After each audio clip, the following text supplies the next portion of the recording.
Hey peeps, welcome back to my channel and to a new format I will call Last Month in a Nutshell. In short, Lemon, but with an A.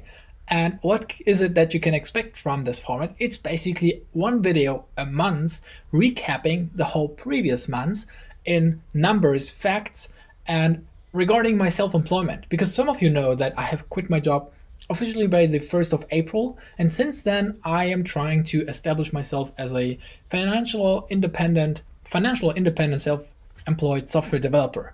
So a very long term. Is that even a, can you stick that together with hyphens? Anyway, so what I'm doing is I'm establishing myself on several platforms, and I'm investing a lot of time to create content on Instagram, on YouTube, on Medium, for example, Patreon, Twitter, and I'm establishing a followership, but also I'm creating apps with in-app purchases. I'm selling merch to generate not only an income, but also with the followership that is growing to also have more people that know me and might like the things that I'm selling. So that's basically the whole thing, and I'm recapping what I have invested of time and effort and what I have gotten out of it as a result of growth or income. And I will track all of that and recap the months with you. So not only I, but also you can see how much effort it actually takes to generate certain numbers of followers, but also how much effort it actually takes to generate certain amount of income. So I have created 3 sheets. One is called content, the other is called follower, and the third one is called income.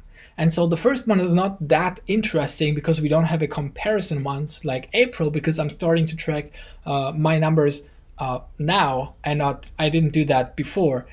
But still, so like for example for May, what did I do? I have created 19 posts on Instagram, so not every day a post, which I have done previously and was very effective. So I might have to stack up on that for June.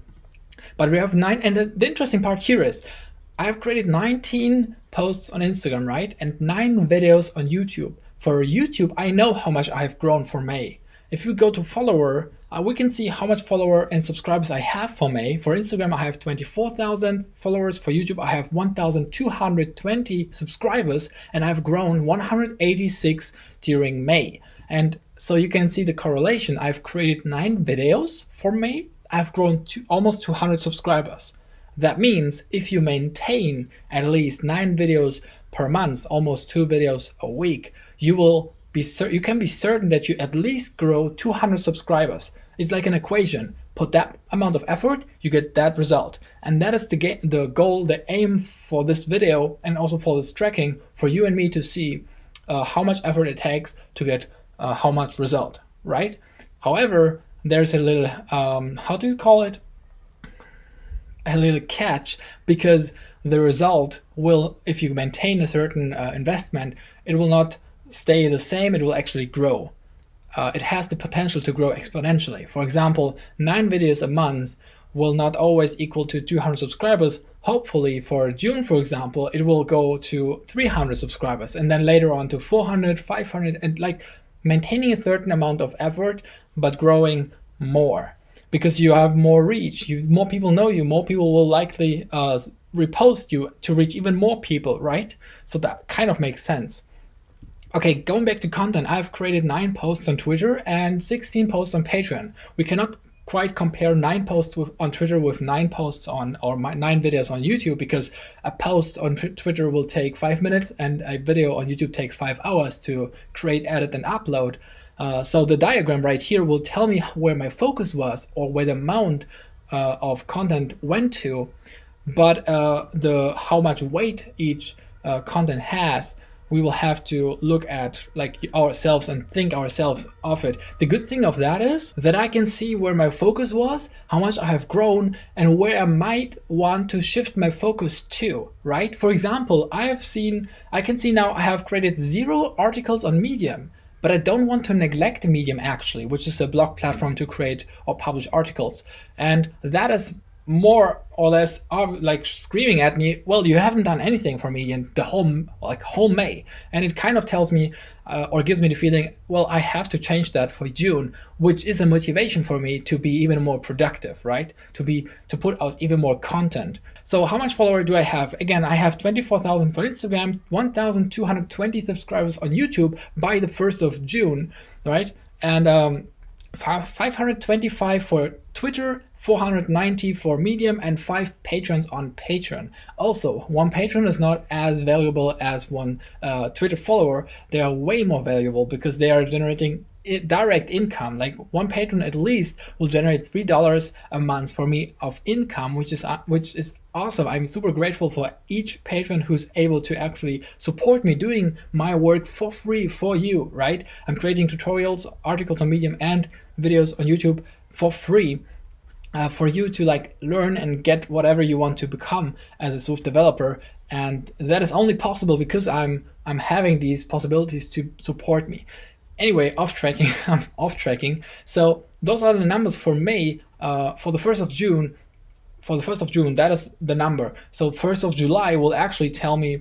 Let's say, oh, that's also the good thing about this. Seeing those numbers will give me a realistic way of estimating my goals, or not estimating goals, but setting concrete goals. For example, I see, yeah, almost 200 subscribers in the month of May. So let's have a goal of 1,500 subscribers by the end of June, right? By the 1st of July. So let's see how much growth that would actually take. Well, it will take 280 subscribers to get that goal, like succeed, to reach that goal.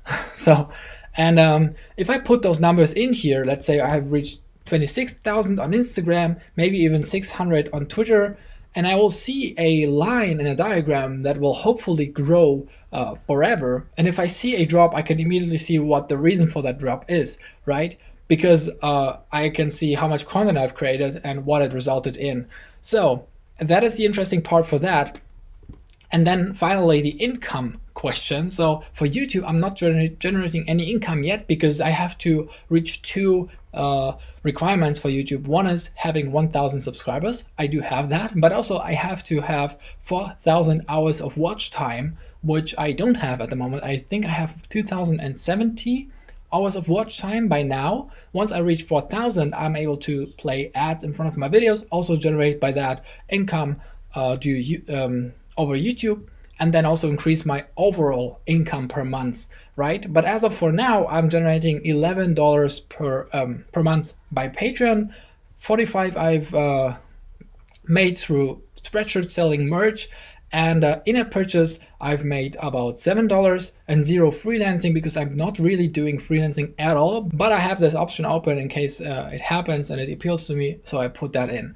Anyway, for May I have generated $63, and the good thing about that is if I know for sure that I can set a goal for, like, let's say June, I want to have $25 more, right? I want to have $85 generated by June. And then by July, I want to generate $110. So every month, $25 more as a goal. That is not much. I cannot pay my bill with that. However, if you continue do these kind of efforts, if you maintain the same amount of effort that I've shown you in terms of content, right? And you grow, and it just grows, right? It's the right direction. We're not dropping in followers. We're growing. That means we are reaching more people and more people. We are creating new content that are exposed to even more people. 1 month later, we're creating the same amount of content that is exposed to even more people. And so that means, and also the likeliness that someone is liking the app or the merchandise that I'm selling, the likeliness is higher. And so I would also more likely generate more income by that. And so worst case, I'm growing $25 a month, right? More income than the previous month. By that, if you calculate it for 3 or 4 years, I would have reached, by, let's say, in 4 years, $1,200 per month, doing the same thing that I do right now, right? And 4 years later, I will generate $1,200. That doesn't sound that much, but think about it. You are 32 by then. I mean, in my case, because I'm 28 almost, I'm 32. And I'm generating $1,200 by doing what I want, and I'm not employed anymore, and I don't have to be employed. That is, for me, financial freedom. And we're not stopping there, right? It's just the point where we break even, where we can actually pay our expenses with our income, and it still grows. So 4 more months, 4 more years later, we will have, what is it, 2,400 a month, and it will grow and grow and grow, and that is the worst case. I'm certain. I'm not thinking that we are just growing $25 a month. I'm certain that we are growing a lot more than that. So let's see, and that's what this video is all about, to see if we are actually right, if we can actually grow more than $25 a month in comparison to the previous months. All right, so that's what you can expect. In summary, I will recap every first of months. I'll recap the previous months, set new goals, see if we have reached the new goals, see how we have grown, see how much content we have created in order to get the growth that we got. And you can get the feeling how much it actually takes of effort to get certain results, and also I can see where I want to or have to improve. Check out the description box for my links that I've mentioned before. Patreon to support me and download every source code of every video tutorial that I do. Subscribe to not miss out on the recap videos that I from now on do every month, and also to not miss out on the video tutorials that I do. And yeah, leave a comment if you have constructive feedback regarding that new format, and if you want me to talk about even more areas that I have just not covered in this video, because that's the first video. We are kind of building this format together. I hope I see you in the next one. Bye.